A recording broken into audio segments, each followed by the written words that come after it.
Hey YouTube, it's the Tin Man here, Ian. Just coming into the scene. Just thought I'd come in and see if anybody was into hanging out at all. Maybe talking a little bit of Bigfoot or talking about my style of research, maybe telling a story from your end. But I'm just hooking up my headset here. Hey Michelle, how's it going? Good to hear from you. So you know I'm in mission now, eh? Thanks for the thumbs ups already, guys. I'm just coming over to, let's see, I think I got the right side. No, it's on the other side here. Like that a little bit, see if we can get a nicer view for you going on. Make sure this thing's not gonna fall over. So yeah, I'm really just here and thought, why not come on and see if there's any kind of a conversation that can go on. Michelle is saying I yelled sup the other day in my, oh did you? And I drove behind you going down Stave this morning. Oh, right on. Right on. I wasn't getting mad at you on my rear end, was I? If people drive too close to me, I'm a little bit, sometimes a little ornery, so I'm sure you can handle it. Oh, right on. Cool, that's neat. So you see where I'm hanging out here anyways, I'm by the info center. You see the stairs there? Oh, I got you. Okay, brother. Cool. Yeah, many of the times I'm just here at the info center. They've done something to change their Wi-Fi and it works a heck of a lot better. So Michelle, I'm kind of thinking about, there's been a guy coming out from, can you guys hear me well on this PA so I can talk not so loud? Let me put this in a good spot here. Okay, can you guys hear me well like this? Loud and clear. So another guy you'll see comments from him, his name is Jay, and he's been coming out from Coquitlam, and he's wanted me to take him out into the field. He doesn't want me to take him into an actual, high active kind of habitat situation. He would rather just slowly start to learn some stuff. And in all reality, wherever we go, it's not necessarily a slow process. Like I believe his mind's just been blowing really in a way, in an awakening way in this field. He one thing, and he's a really trustworthy guy. What comes out of his mouth, he's that kind of a character. And he has kind of stated to me that he has heard nothing like this at all ever in all his years. The kind of stuff that when we were walking together that I was showing and pointing out to him. And he's not a naive, foolish man at all. Anyways, so it just really made me realize that, I think I want to, there's nobody out there who has figured out to track them. And the reality is I have. And I wouldn't doubt it if it's connected where I could probably go to other countries and follow in somewhat what maybe just a culturalized version of it. If not, they will be related, and I think they're probably fully going to be related around the world. They show too many characteristics that are the same. So in other words, I believe the marks that I end up picking up from them here, I'll be able to do it in a place like even Australia. although you got to realize that becoming part of what I've successfully done is I really have gotten to know the forest really well here, and their version of forest is a lot different than my lifetime of forest that had here in British Columbia. So that would be a difference. And then also figuring out the culture of the beasts, and then also how they screw up and leave marks, because that's basically what I follow. Is I follow, because these guys don't like to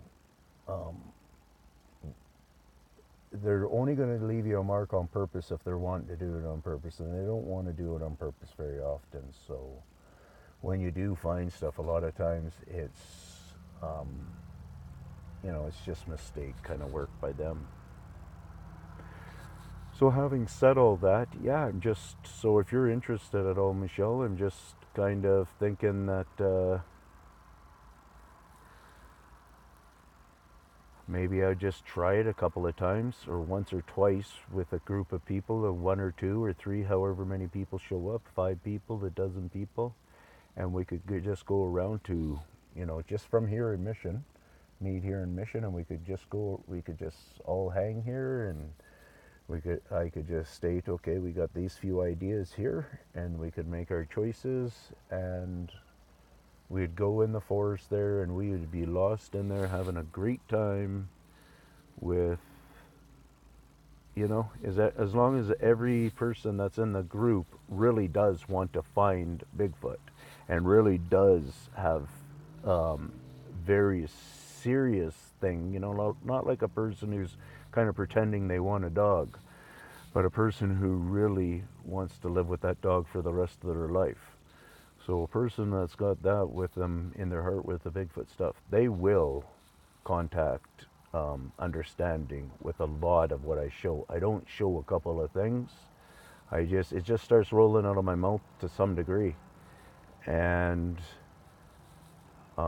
like Jay, just by his reaction and just me seeing how much this guy is this open to it, and he's realizing it really made me see another opening in a way. And like Jay also gets, he it's not like we've gotten into the conversation too much, but he also starts to see a bigger number. You can tell he's starting to realize, okay, there's more going on than I realized here, like there's got to be more beings, sort of thing. And that sign that he's picking up a bit, I've been picking up for over a year, and I've been seeing it still growing and stuff.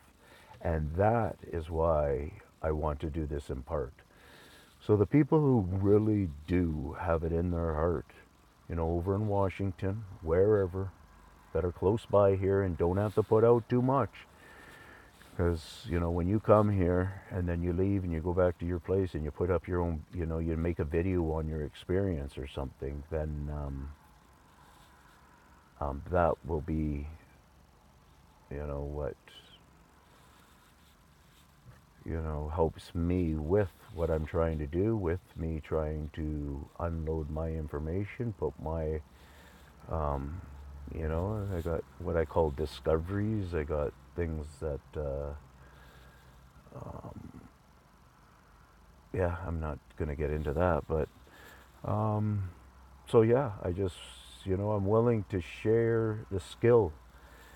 And yeah, so it's open and easy right now to learn the skill. And I'm not watching very many people that naturally have the skill.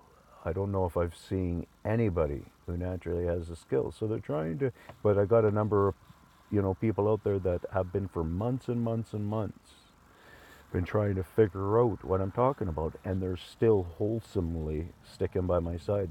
They also get it to some degrees. But they're not at all gaining from it as if they came and hung out for just 2 or 3 hours. 2 or 3 hours they would go home and they would realize, I tripled, quadrupled. I got more belief. I got more, like, it affects you that much, I believe. And so like with Michel here, he would be another great, because that's what Jay ended up being. He came around, we hung out, we talked. He got a feel for me, I got a feel for him. And then the next time he came out, I think it's been 2 or 3 times. And just this time here, the third time is when we just, I walked him right where we are right here. Walked him up to a couple of big trees back there on the right. And we talked about a couple of different things there. And I talked about the ground, and like a few different signs in the ground and stuff. And he picks up peculiarness with it. And then he's listening to my story and stuff. And it's all kind of cool. We go up to the bush right over there, and there's a big ravine right over here, and he's hanging out, and he's looking around, and you can tell he's starting. And I straight up told him the story of, Jay, I've been coming to this spot here now for a year and a half. And a year and a half, when I started coming here, I came after my first 21 days of learning a certain amount of the forest language, of the interaction with these beings and the natural language of the forest, from just the weather and storm systems and all that kind of stuff that naturally go on here. And I told them that I've been coming here for a year and a half, and I watched what was totally kind of really a natural setting of just the forest language to what you're looking at now, Jay. And Jay's looking around and he's just saying, this is a mess. And this is just, I can, like he's seeing where they're digging at the side of the creek down there. And I told him, I see it. So see that whole long bank, 20, 30 feet, whatever that is? That wasn't like that when I was coming here a year ago. So, and then we're looking at the water of the creek and stuff, and we're examining it. We're examining for the fallout of that material. Why isn't it all washed away? We're looking at the creek, and we're discussing where is anywhere on that bank that shows the motion of a creek flowing on. There wasn't any. We didn't quite get into the whole thing of it at that point, but now it's drawing up a picture in my mind there. And if we would have looked a little bit harder, I think you could even tell that a lot of it was stroked down kind of stuff. And why they take away the dirt and so on and so forth, got no idea, but I guess to a certain extent they could thin it out and it would creak away and go down, because the creek was a little creek, right? But to some extent it's almost like sometimes they take it and that kind of stuff. So I started to, kind of let you know what Jay's experience is all about. And other guys will have, and women, like I said, if you want to be a believer. And okay, so Jay's background a little bit, that's just on a first name basis here. He has, when he was about 17 years old, he had a story that he told me. And it was the first time we kind of hung out, he told me the story. And he kind of gave up on the party that he was hanging out at and started walking down the road, and it was kind of a country setting. So this is, I don't know, maybe close to 50 years ago or something. And he was walking along this road, and something within the bushes, let's just say it was along his right side the whole time, within the bushes, and it was all bush, tree. It was deep enough in the bushes that whatever was being crashed down, like trees and such and brush and stuff like that, none of it ever penetrated, from his story I believe, none of it ever penetrated out. So it stayed that thick back from him. So he was also never visible. But I can't remember. He said like maybe a block to 3 blocks that this thing walked along with him diagonally. As he's walking along the road, this thing walked on its side, on the side of the road, doing this, just giving him that kind of a hard time. And I don't think he ever mentions a grunting or any vocalization kind of a thing.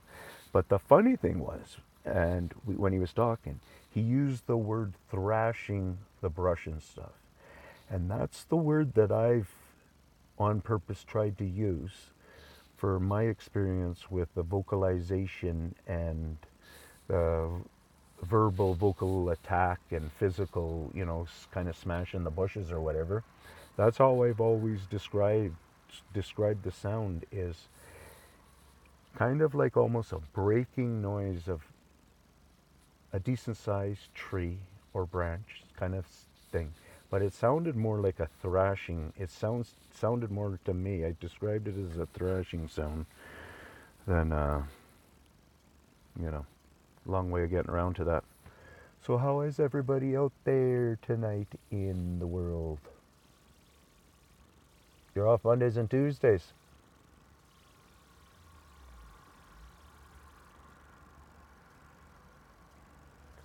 Sorry, and the other day I am... Oh, you're the guy. Okay, cool.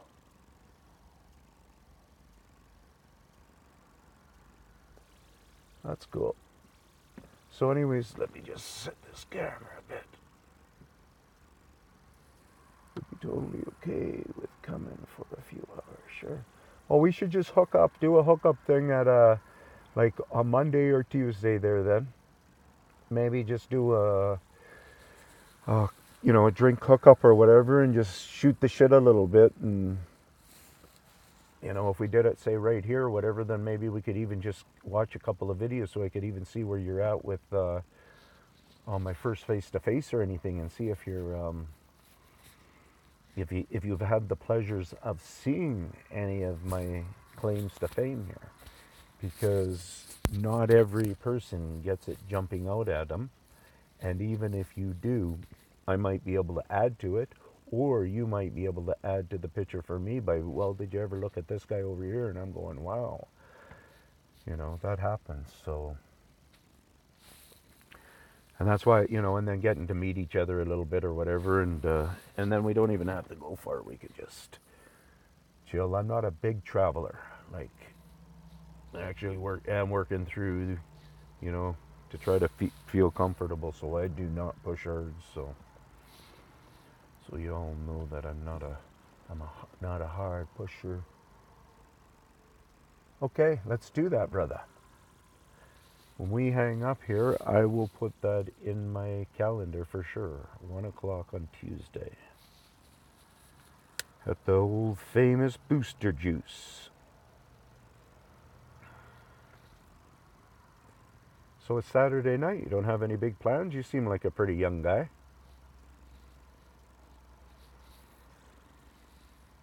Yeah, for sure. See you then. Thanks for coming in. Thanks for hanging out. Appreciate it, Michelle. At home with the family? Right on. Right on, brother. Yeah, have you... I don't know if you're going back to the family or not, but if you are, cool. If you're not, have you had any kind of an experience? Like, have you seen, or heard, in a camping trip, you got something that you think could have been an experience? Because through talking with Jay here, he ended up telling me a couple of more of his, what he thought were probably also experiences. And it's kind of neat, because you could tell I was able to just reassure him on his 3 different things. And I'm going, Jay, come on, we're both common sense guys here, man. What else could that have been? What else could this have been? And I think on 3 different experiences, and they all end up being kind of noise ones. And I don't think he has any visual in his thing there. So, in his couple of, or his few experiences.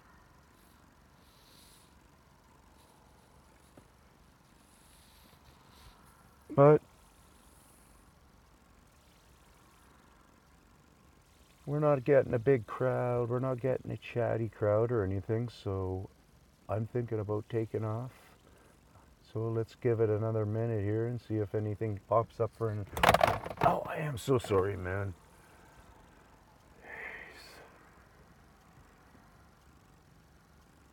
There you are. Sorry about that, guys. I hope that wasn't loud. Never had any experience. I am just a believer, and I know there is more to what we see far out.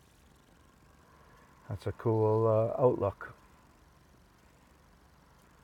I don't know what I would have, before my very first, I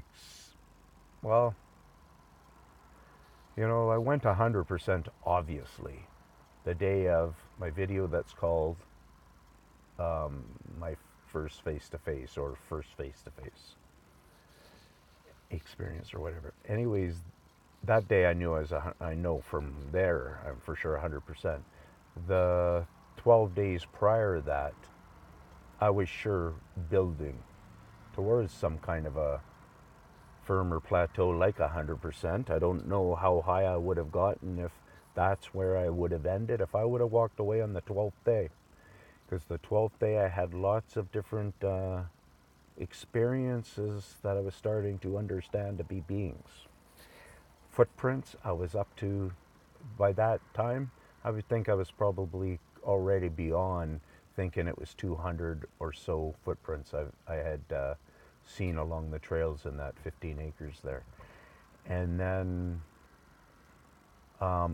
claw marks, cuttings, chopped down trees, and different things like this where I was able, what I did do was I assessed the different cuts. I assessed the different chopping techniques that were used on the trees, used our common senseness with, okay, if this was a logger out here with a common senseness, would he be actually chopping down the tree? So there was a whole bunch of stuff that went on in those first total of 21 days in there that supported the guys. 13th day, I got my first interaction. 15th day, an interaction that I won't put the 100% stamp on, but the video speaks a lot for it, and I think it's called Sasquatches All Over, or Squatches All Over, or something like that. And then on my 19th day, approximately, I got my third experience that I'll put my 100% stamp on, and that's with the baboon face guy. So, yeah, and through this is, through all these experiences and much, much more, like really in-depth experiences. Like, it sounds silly how I just can smoothly throw out experiences like that, you guys, but like I tell you, I am not kidding. A couple of 100 footprints within the first days, the first week or two.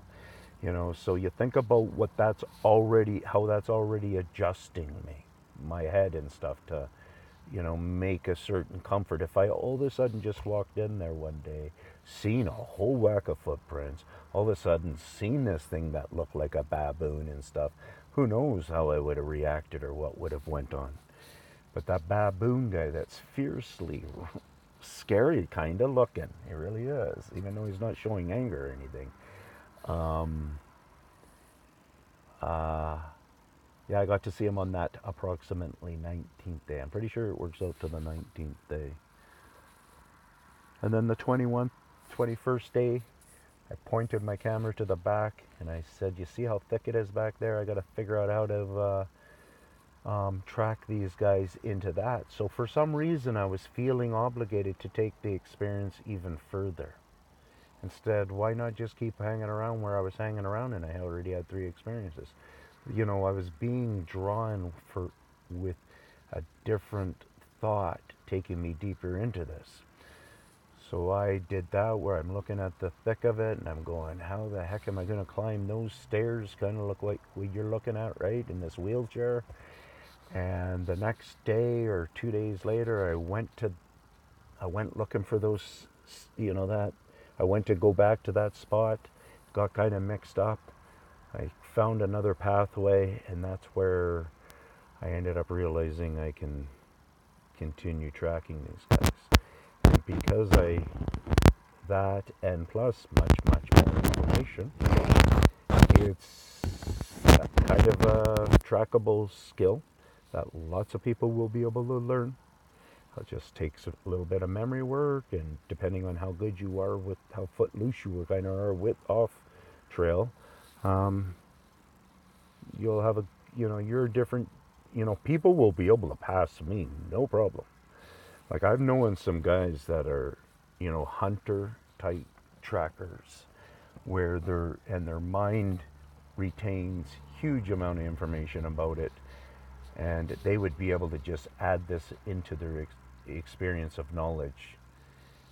But me, myself, I wouldn't be able to get near to the amount of other knowledge that they have. So I'm not a guy, type of guy that's going to be able to start bringing moose into my forte and grizzly bears and tracking all this kind of stuff. It's hard enough for me to see if I really have to get into it to figure out if it's a deer track or if it's a fake Bigfoot marking, because they do tons of deer tracks. And if you really get close to a deer track, just try to look at the track and actually look at it and see if it kind of resembles like a goat track also, like, one of our goats at the farm or whatever, but not with anything that goes into a shape like a finger, like your index finger.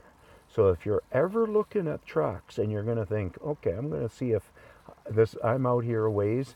Tin Man says they'll track weird tracks, even way out in the bush if they live there. I see some tracks here, so I'm going to take a look at them. Look for signs that look like a finger. Look for something that marks that could even be maybe kind of like a hooked claw. And you can look for pointy parts then, but also a hooked claw and the back side of it. So you can, so it's not necessarily super thin. They can get a little girth there, a little thickness.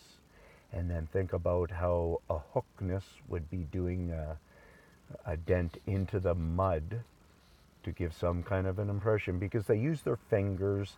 They'll even, I believe there's times where they've taken footprints themselves that was there, and they change it up so it's no longer, but they might leave kind of, let's just call it the palm before the arch part of the foot. They might leave that part of the imprint, and then they take their big knuckles or something and their big thumb and they stick it down and they do it into a bear footprint. Just converted their footprint. So in other words, they make half of their footprint and disappear, turn the other part into looking like bear toes. And you can kind of probably picture in your mind already how that part of their foot is already showing that bear pad in a way. So, because a bear pad's kind of oblong in a bit in a way. So they come out in mudlots. But yeah, so this video is really set for whoever wants to come out. If you know people from Vancouver, if any of my subs from Vancouver and they just haven't stepped up to the plate and said, hey, Tin Man, hey, and anything like that, I'm going to start working towards an open house. I don't know what I'll call it, but we'll call it some kind of an open house search for Bigfoot info, starter.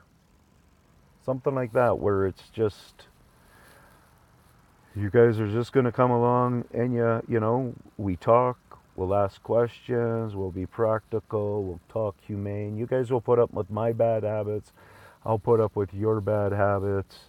If anybody's super loud there or whatever, you have to understand that I'll stick in earplugs. This kind of stuff. I got to take care of my head. And you come out, have a good time, and can kind of go as long as we feel comfortable. I could see it going 3 or 4 hours, and I could even do the same route that I did with Jay. I could take you guys all, because Jay just loved the spot, and he's seen ample numbers of things there that he just got to add to his box of fully supporting his already based knowledge, if you understand that. And so I could take you guys over to the same spot there.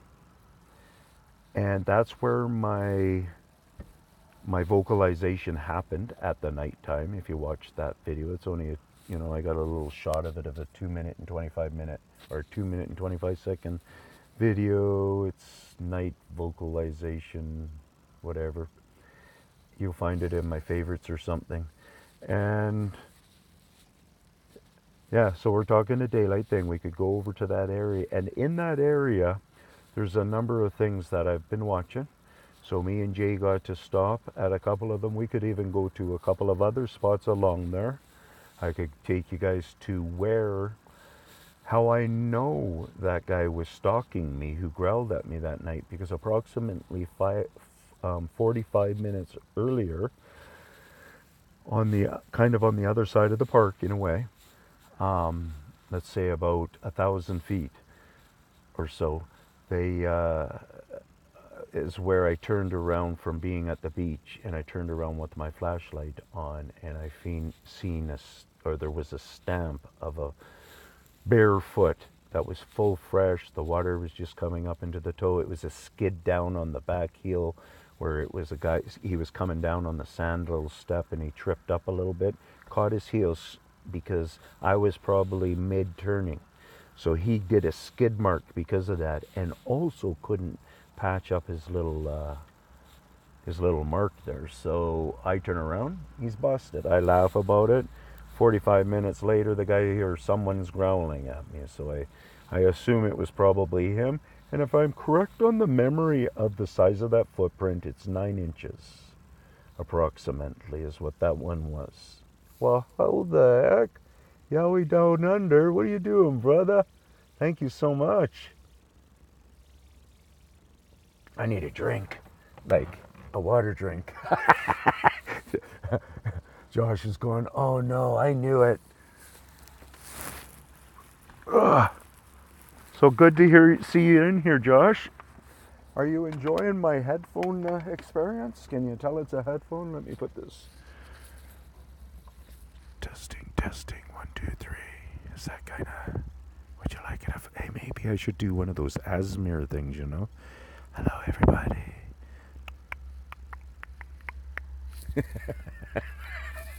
Are you guys hearing it, or is it going through the phone one? Is it going through the headset? Please tell me. Oh, I gotta push that arrow. So, never have had an experience. Okay. Hey, Tin Man, gee, I wish I lived closer to you. Yeah. I hear you on that, Josh. Thank you very much, man. Happy Easter. Same to you, my friend. I'll go buy an Easter egg. For sure I will.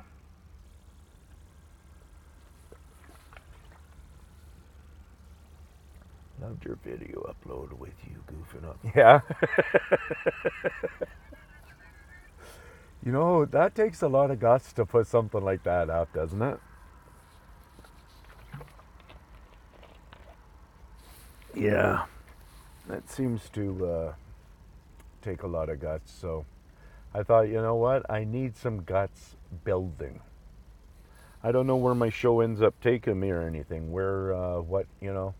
Josh, you listen to what I'm claiming, and you're following along to see where that's going, and you're starting to pick up on some of the stuff. I don't know if you're around, but I've had Jay. He's one of the subs out there, and I don't know if he started talking on your channel or anything like that just of yet, but I was telling him about you and stuff, and we were talking about the other guys. And anyways, so I've asked him just to, you know, try to put your little comments with on my channels or whatever. So watch out for his stuff, because he's a guy who's walked beside me now. He's a guy that when he was 17, had an experience that I think he's kept to himself, if I remember right, kind of too, his whole life, to some degree. But, you know, one of those experiences we've heard of, where somebody's crashing in the bushes, and he told me all the signs, and it went on for a block to 3 blocks, and it's kind of like, brother, like, you know, I also know, and I'm verifying it with you right now. If that's what happened, it was a Sasquatch. Yeah. Well, he's not really doing he's not doing videos or anything. He's a low-key guy that lives here in the air, you know, down in Coquitlam there. But and then as an older guy, once with his grandchildren, and then another one maybe or something. And all of them were noise ones, where, you know, the first one's crashing down tree noises, but the other two were, I think, kind of, maybe one was throwing rocks, something, maybe into the water or something like that, and then another experience. So maybe someday I'll have him on the on here or something, you know, even if he's a hidden guest, and we could be sitting down on a picnic table or something, and he could share those stories with us. So he's a great guy, though, man. He's totally, you know, one of the guys. He really is. He's a very total gentleman and everything. So I'm really glad to have, you know, that this hookup has happened with him. Yes, I did.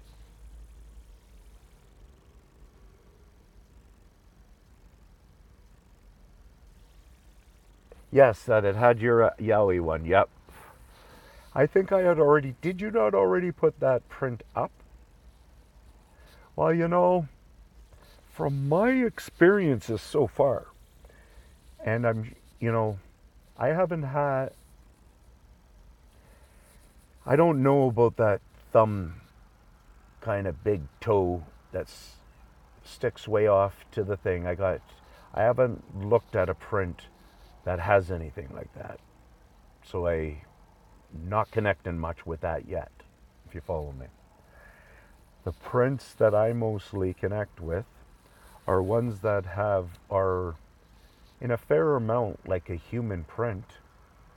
But in my very early days of doing it, and I haven't gone back to look at my videos and hear me talking on the videos and seeing, kind of trying to look at it in a three-dimensional way and seeing if I'm seeing what I'm describing there.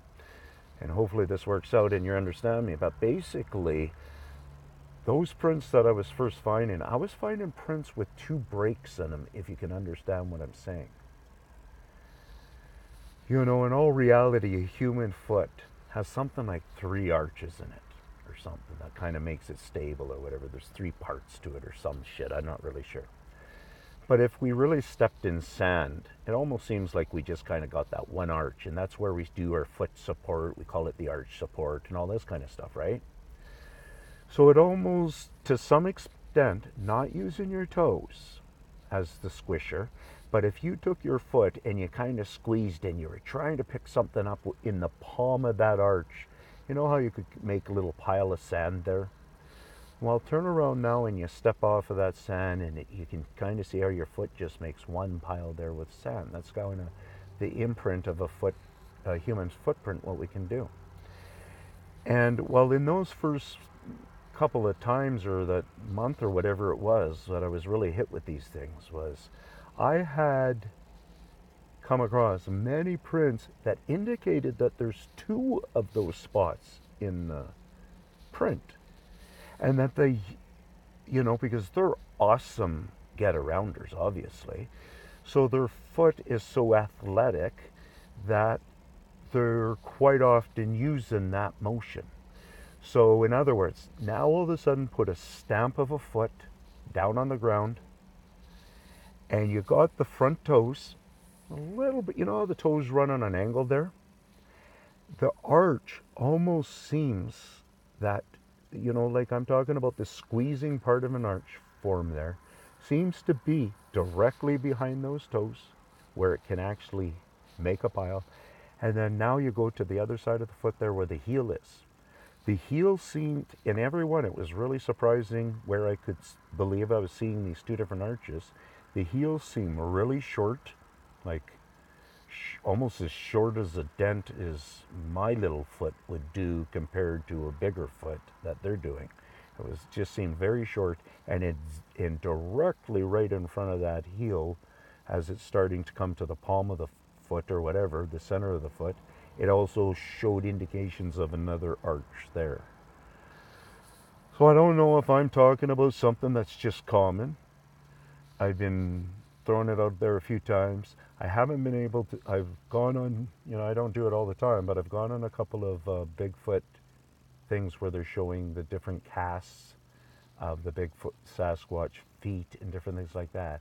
And I'm trying to figure out if anybody else, and haven't come to a conclusion on that, or anybody else talks about how a foot can actually, how it actually kind of shows what I'm talking about there, has a double arch system instead of just our single one in the middle.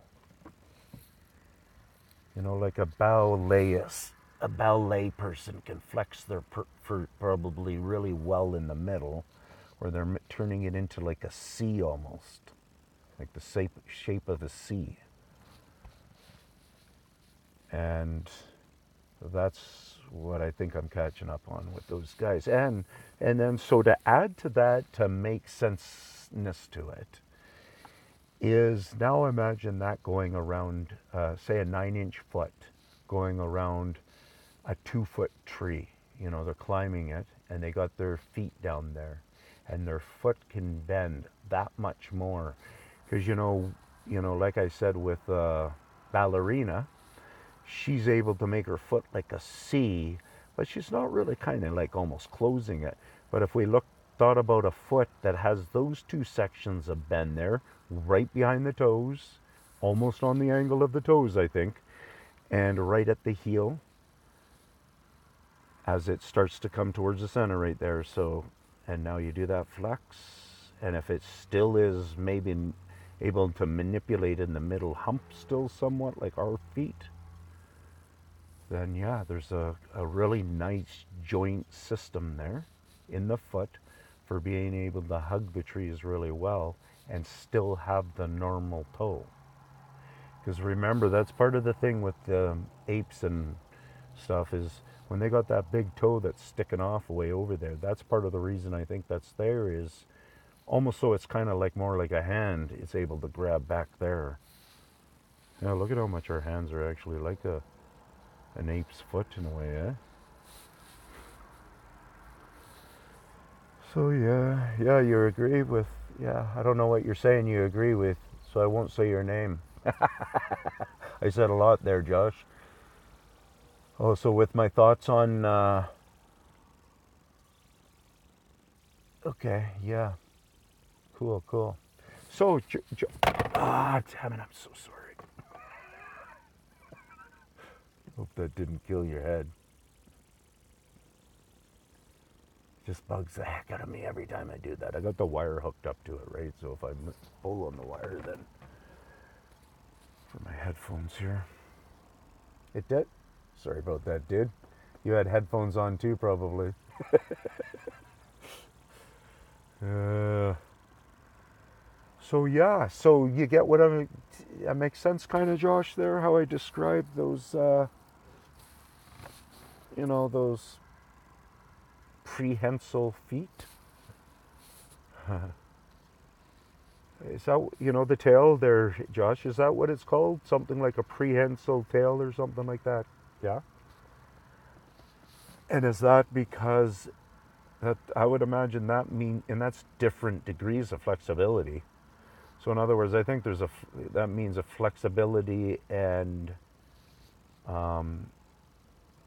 manual control kind of from the being. I think that might be in part what prehensile is.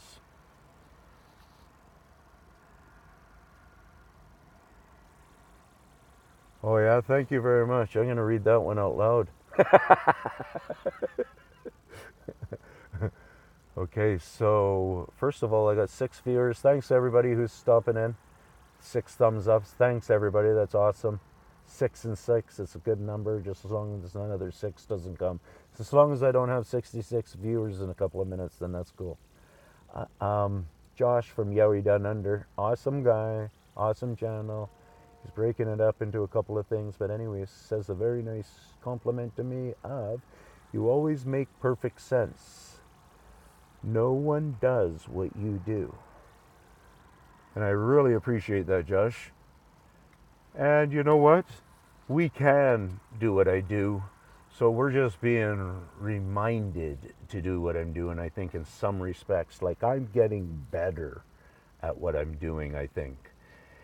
And you know what I mean, Josh? And all this, a lot of this stuff, my way of thinking, my way of survival, right? That's partly what you're catching on to, Josh, is, you know, you had your survival out there in the outback of Australia and did whatever dangerous things you did and almost died this many times and almost failed this many times and won this many times and stuff like that. Well, this is just your brother on the other side of the planet, maybe. Maybe just across the Pacific here. But no, just kidding. But you hear me? Okay, I think our Yowies are ancient beings, and for whatever reason, your Bigfoot has, to some degrees, advanced beyond in certain areas. Fair enough. I totally hear what you're saying. I'm going to say that one again just in case I didn't say it well. I think our Yowies are ancient beings.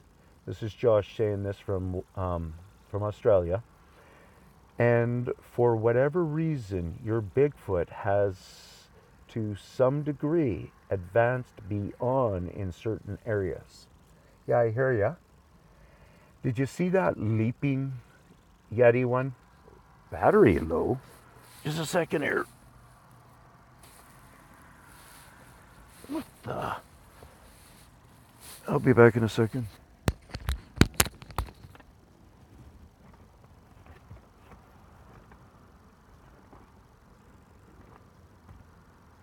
Where's my charger?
I was supposed to, hey Victory Leo, how's it going? Sorry about that, guys. Yeah, I know. I hear you. It just, when I'm live, it just really sucks a lot more juice, I guess, because it's sending out some waves or something, or it uses more power, and I just haven't been thinking each time. Where I should just have it plugged in from the beginning. My headset. Are you guys hearing me? Sorry about that. I'm back. Thanks. That's cool. Some move around, did you? Yeah. Victory Leo, be careful out there, Tin Man. I will, especially if on any Native American land there are far more worse things than Bigfoot. Yeah, eh? And you're good, right on, awesome. I don't know, I've been through a lot of woods, whoops, sorry. I've been through a lot of woods now and stuff, and I'm not saying I don't, you know, I haven't come across cougars, I haven't come across, you know, I've only come across a certain amount of black bears and stuff, so. That's pretty dangerous. I'm not going that deep. I don't go that far from my car. You know, I'm kind of in a condition where I don't need to hurt myself, and I should be really watching out and taking care of myself.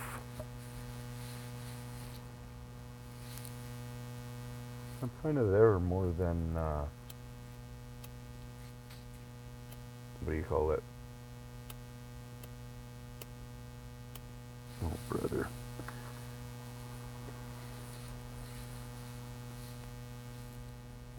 All that bouncing around. I went and lost something. I heard it fall too.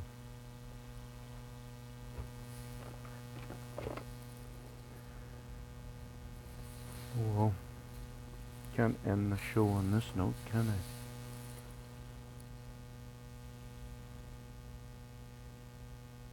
I? Of evil creatures, I hear you.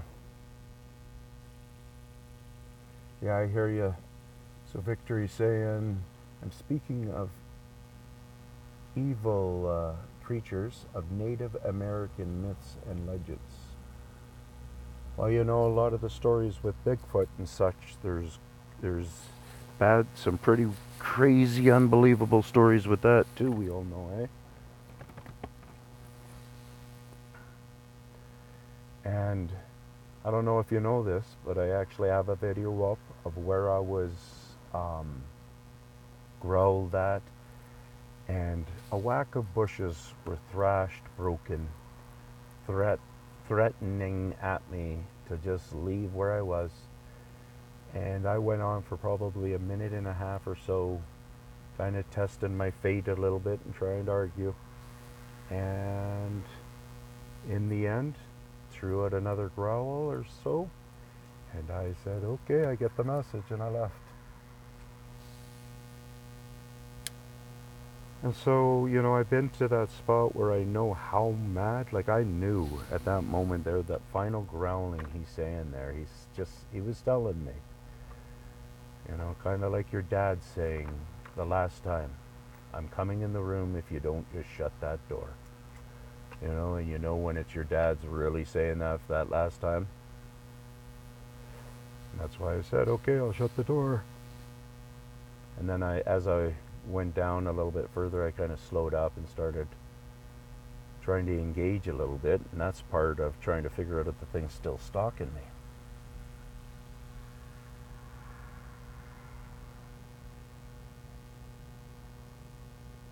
Yeah, eh?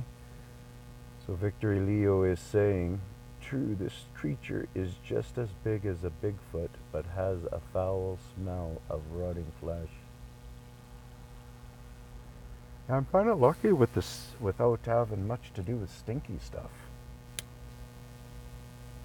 The way other people talk about stink lots of times, I don't, you know, I'm a bit of a smoker, so that doesn't help with my nose to be primed.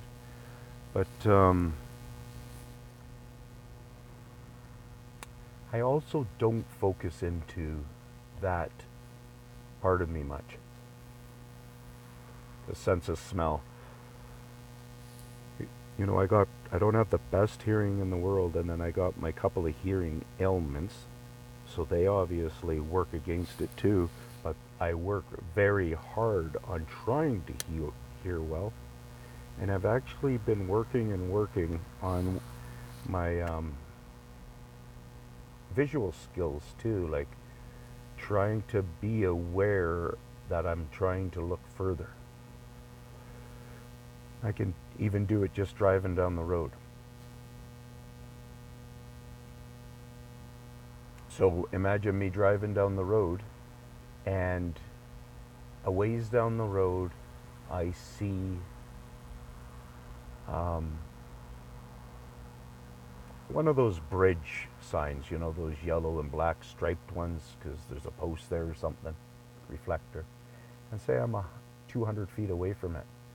What I'm doing as I'm coming to that, and I know I'm safe with other cars around and stuff, as I'm driving to it, I only look at that post, that thing, that detail. As I get closer, I just hone into one of its bolts, and I keep looking only at that the whole time. And I continue driving the whole 100 feet, 200 feet, whatever I'm doing that with. And I'm trying to do my job perfectly still in the right part of my lane, all that kind of stuff, with using only my peripheral to guide me of seeing the lines on the road, seeing the railing of the bridge. You know, I'm still looking at the bolt. And even I'll do it to the point of, in back there's a barn, and across the street it looks like a house with trees in the front of it, you know, and different things like that. And what, you know, that's something us humans have gotten away from, trying to figure out what we're looking for here. And we've actually lost the skill of being able to look into the forest. So another way of understanding this, go out to your forest there at the edge of your yard and look at the forest and realize you're just right now, immediately as soon as you look at it, you're just looking at the brush on this right there. Spotlight went out. And then try to look at, okay, first I'm looking at the branches. Okay, now I can see the actual trunk, and I can follow this branch, and yes, that branch really comes from that trunk. And then look further back, you see another tree maybe, and then follow maybe one of its branches that are going deeper into the forest. And keep your eyes going deeper and deeper, and it's, so you don't have to look, so I'm not necessarily look through a window into the forest that is covered with a bunch of shit where you can't see it through. I'm talking about a window that is partly opened, but is still going to have other things back there where you can adjust your eyesight deeper into the forest. Certain light settings, like sun settings, it will still be kind of difficult to do this, but it's a worthy task. Just think about it. How educated are you with your eyes that you've been, just watching for a lot of things? If you're one of those people, then that's awesome. If you're a bird watcher, say, and you can keep your eyes on a lot of birds and stuff, that there is only going to help you so much. So right around here where I'm parked here, there's a number of trees where it reminds me to tell you guys one of the things. I'm going to turn this and see if I can see the tree. If you can see the tree up there at all. Through my reflected window, I guess not. Where are we? See it? Not. No, I guess not. But anyway, so the trees around here are,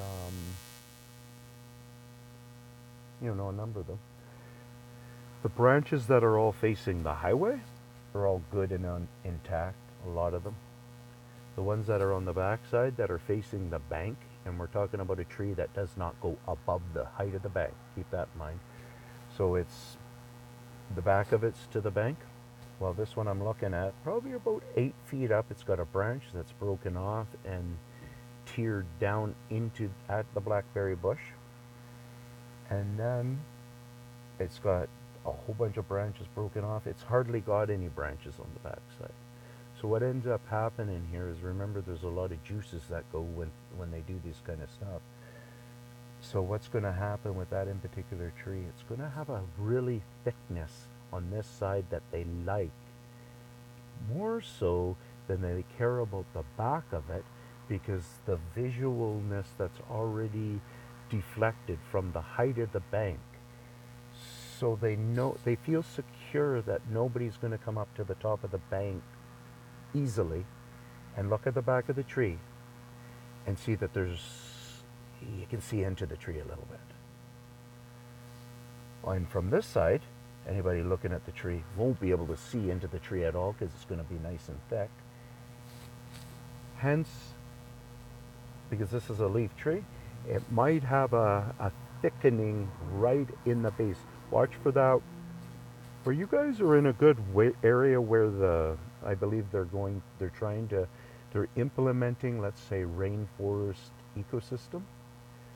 That's where you get a lot of the language that I'm talking about, okay?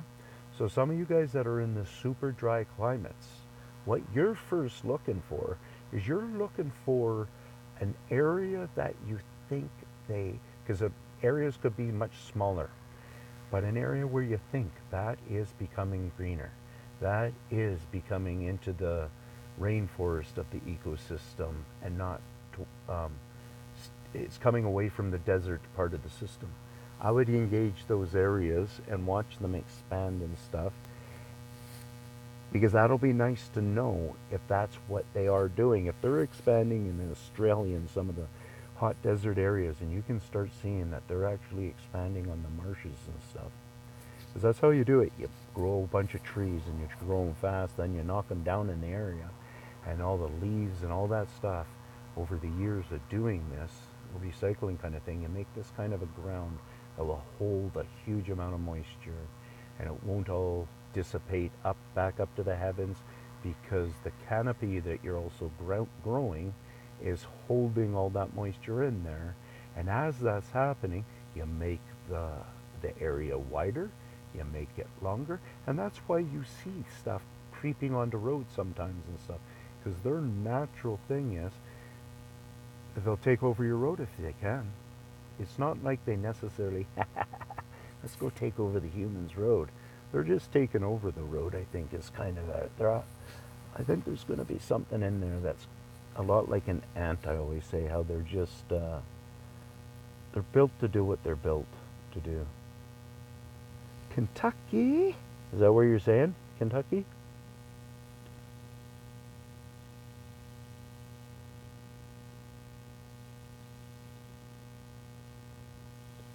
This creature is just a big-ass Bigfoot, but has a, okay. Well, I don't know if he was staged or not, but I believe it was real. Bigfoot sighting. Well, you know, they're out there now. There's a lot of them. Okay, Kentucky. There's hundreds of thousands, probably into the millions. It might even get into the hundreds of millions. They're connected with something that I know the Bigfoot loves the trees and works with the trees and deals with the trees. And so it's either their whole family or they work along with some of these other supposed guys we see out there. Different people are kind of reporting and stuff. They might maybe have some, that's why I'll even put friends and family. Because, if all of a sudden I started seeing the Bigfoot, say at my one habitat or whatever, I'm not going to stop. I'm not going to turn around and go, oh, there, I'm finished. I'm going to turn around and go, okay, well, I know these guys are this willingness. Now I'll be able to see what kind of work they're doing around there and see the truth of what they're doing, what their natural path is. And if I don't see anything from them, what I've been seeing from elsewhere, obviously, and maybe even on their site, but I'm not seeing it from them, then I know there is a second party. And yeah, so like I'm saying, with my first experience, my habitat number 1, I don't think we'll get all the answers. Even if the scientist came to me and said, okay, Tin Man, this is awesome, blah, blah, blah, thanks so much. Can we start studying your habitat number 1, under maybe making it acceptable for me to tell them where it is? And let's say I said, okay. So I said, this is where it is. Why was I saying that? Oh yeah.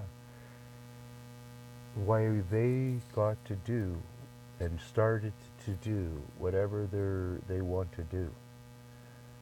All those answers that they're going to be finding and stuff like that, just there, will be super hard to come to the same conclusion of a lot of the statements I've been saying and the claims and discoveries I've been saying.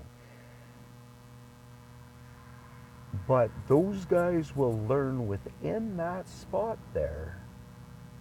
Once they step out of there, they're going to start realizing probably the same thing that I would start realizing is, wow, you see a lot of this stuff. Wow, there must be a lot of numbers. Wow, I wonder what these marks are meaning on the trees. Maybe they mean more than these guys just walking by and go and scratch. Stuff like that. And that's where my mind really went, guys. And, so, like Josh, I know you have trouble with I think the fire, the heat part of it and stuff like that. And I have trouble with it too. But I've come across tons of those big old Canadian cedar tree stumps like that. And I see the history of what these guys do with these things. And now, so we're talking about 2 lines of these. We're talking about, I see a lot of these stumps that are not hollowed out, but working towards being, um, a lot of people might just think they're falling apart and stuff, but I actually see they're being worked away as maybe food or whatever. They need the material, they play with it, whatever type thing, but they work them away. And once then, after however a couple of many years it takes them to get it down to that hollowing out state, now I've come across, so now I'm saying, so we picture that tree and kind of what's going on with it. They get their bugs out of it, whatever kind of stuff. Maybe that's part of their, a lot of us talk about the pulp. We think there's going to be a pulp liking by them, or they at least like to suck on pulp is my guess. Suck the juice out of it. But anyways, yeah, so now it brings me to a whole bunch, a big whack of those hollowed out ones. And so I've tested out the ashes. I've tested out to try to figure out where the frig was this fire at its hottest and stuff. And it relates throughout a lot of these things as it's a really controlled heat amount. Then you can also look in there and you can see where it's all being scraped away and stuff. Another thing I think, they do, a lot of the dark black ones do give a charcoal shine appearance, almost that, that weird kind of flake that we put in paint or something, and it kind of gives us a weird glow in there. A plane just flew over top. I wonder if the camera got it. Some kind of a hue like that, within their hair. With it, a lot of people claim there's a certain glows that go on a certain kickback.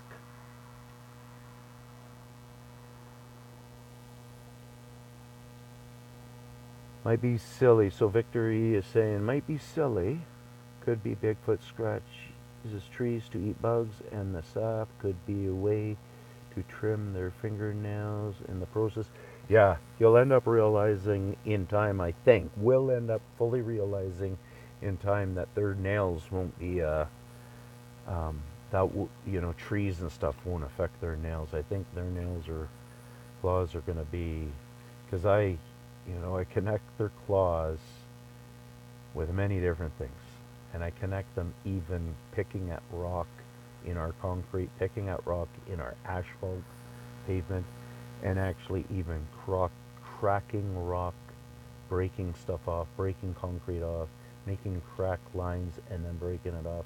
And it just keeps always coming back. It's got to be the claw. I don't know what else it would be. Some of these things that they break off, how controlled the joints are for the whole piece to have been shaped that way, indicates too much of a control. It indicates some kind of a scribe. I've collected a couple of number of different things that you can, on concrete and rock and stuff, where you can see the scribe lines and such. So, and I agree with you, scratching the trees for eating bugs, finding bugs and sap and stuff like that. 100% I agree with you that. I think they probably love all that grub. That we call it from, what was that, Simba or whatever, the Lion King or something? Yeah, the Lion King.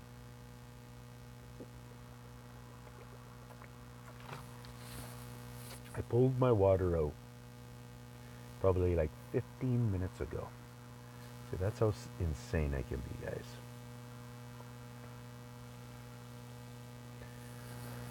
So yeah, we got, so Josh, if you're around, or you might come back and watch this, excuse me, I wanted to let you know that I'm planning on maybe doing a little bit of a road tour with that donation, that tip you gave me the other day there. And all the tips that you give me, man, I really do appreciate it. I really do. But yeah, I just wanted to do something kind of a little bit out there for it. So I don't know how far I'll go, but I'm going to go up one of our highways here, and I won't go way, I'll stay under the cost of that even in fuel. Remember that. I'll kind of just make the trip of it, go for a couple of nighters, and maybe stop by a couple of the spots that I've been on the highway there and stuff, and just see if I see a growing and a building of their community up further up in our valley. Because if you see it up there, then that becomes very peculiar, because who wants to move up there where there isn't near as many people and you're not by the great big ocean? And I don't know. Food for thought for going up there anyways. I think it'll be a good little adventure. Meanwhile, I'm planning on, trying to break inside, I'm going to go to the Popo clan here pretty quick. I've been leaving them alone. There's a bunch of construction that's been going on there. I've been driving by and looking at their land a bit and parking around it a few times and looking at the trees and stuff, and there's a lot of stuff going on there. That, I don't know if anybody remembers, but right by the what do we call it? We call it the wildlife sanctuary, the bird sanctuary or whatever, that's near the Popo clan there on the left-hand side of it.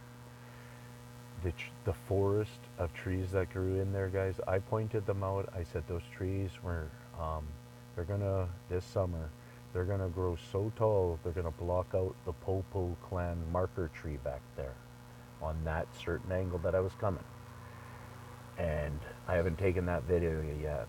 I haven't even looked, but guaranteed those trees, I think when we look at those trees might have put on, this might sound absurd, but they might have put on 30, 40, maybe even more feet than that. But I kid you not, I'm predicting that those trees might have put on close to around 40 feet. And I'm going to say the number of trees in that huddle there, over 20. And we're talking big evergreens, really thick, really full. And if anybody wants to remind me about that, feel free. But I'll probably pull over on the highway and talk about that one. It's worth talking. And, my 50-year-old wall here, guys. I got to get some good video footage of it, because, I got too many things that I got stored in the memory. But I want to get a very good video of the 50-foot wall, because I think they are in a very secret way, but aggressively starting to round the wall and stuff. And that's just going to be sad, because if anybody goes and looks at that 50-year-old wall, you might be able to say it's not the most beautiful wall in the world, but it's at least 50 years old. It's been standing forever, and it's built very well, and there's no reason for, in the next 2 years, let's say, for it to fall apart. Unless the highway comes along here and decides to widen the highway there and they're allowed to tear down that wall. Other than that, it should just keep standing, but it'll fall apart, just like these stairs in front of us. Over time, as more and more come around, I think that's one of the problems. As they grow, they're bored. So imagine, and I said OCD, that's a tendency I think they might have. So imagine this spotlight that comes on here all the time didn't come on. And these black, really nice, dark moss and steps, you could set a whole bunch of gorillas on there and nobody would ever see them in the dark of night. And if that happened, these guys would just sit out there, and these stairs just wouldn't survive. They would just sit there and pick. They would sit there and break. Just like just like that. One of those dogs that misbehaves when you leave him at home and you by himself and you come home and he always chews everything up. That's kind of like that, I think. Not so much that, okay, let's just go wreck all this stuff of theirs anymore now. I've seen it in places where it's kind of like it wouldn't make any sense for them to be thinking about the humans at that time. So why would they do it there? It's more just in their naturalness to do this, a lot of different things. So, oh really, eh? J.C. Johnson. Oh, you're saying so? Well, if true, J.C. Johnson passed away. Victory Leo saying that. Wow, eh? He was just talking about that he had gotten a gun there in a video I had seen him of not too long ago. He's feeling all happy taking gun practice or something. Might be silly. Could be, okay. Well, folks, an hour and 15 minutes. I hope the conversation was well enough to hold some attention for the people that hung around and the people who come in and view afterwards. Thank you very much for the thumbs up and, you know, all the support that you guys do, the tips that I get, all that kind of stuff. I muchly appreciate it. This year is different for me. I'm just creating my new attitude. I just, you know, what was it, a month ago or something, where I made the claim that this is now my job, you guys. I'm committing to make this my job. I don't know how long I'm going to last, how far I have to get it to be proud that that was my job, but in part, in my job, it really is about just putting a message out there. And once I see either enough of good minds are coming along and seeing the data and the truth to it, then I can lay back a bit maybe. Or if I understand that on government levels, our governments are, and you know, all you people, you conspiracy people who think the government knows about these things, on some super duper levels, maybe. But they don't share with any of the government that we would be kind of almost pointing our fingers at. I've gone through a whole bunch of stuff just looking and looking. On my level that I talk, nobody talks about it. You know, a couple of the subjects, maybe a few of the people cross a subject. But nobody talks about, like I just talked about, that forest that I'm going to be showing here in the next couple of weeks. And, you know, and we'll be able to see the difference in size of how much that grew in 1 year. And everybody will be able to go, with their own mind, decide if you think trees grow that fast and that rapidly. Or you can start to think, okay, this Tin Man guy for a year and a half now has been talking about a speed growth, you know, the sucker system. Bigfoot or family and friends are involved in this. They're tweaking the trees and stuff, get all this big boosting out of them. And then not only that, you know, I don't know. I don't want to get going, so calm myself down here. And say good night to my 6 who are hanging on. Thanks for the thumbs up, guys. Anybody wants me to say a shout out to them, say good night. Victory Leo says he enjoyed it. I'm glad you did. Have a good one. Number 7 who just jumped on. Sorry, I'm taking off. Have a good one, everybody. Peace out from the Tin Man.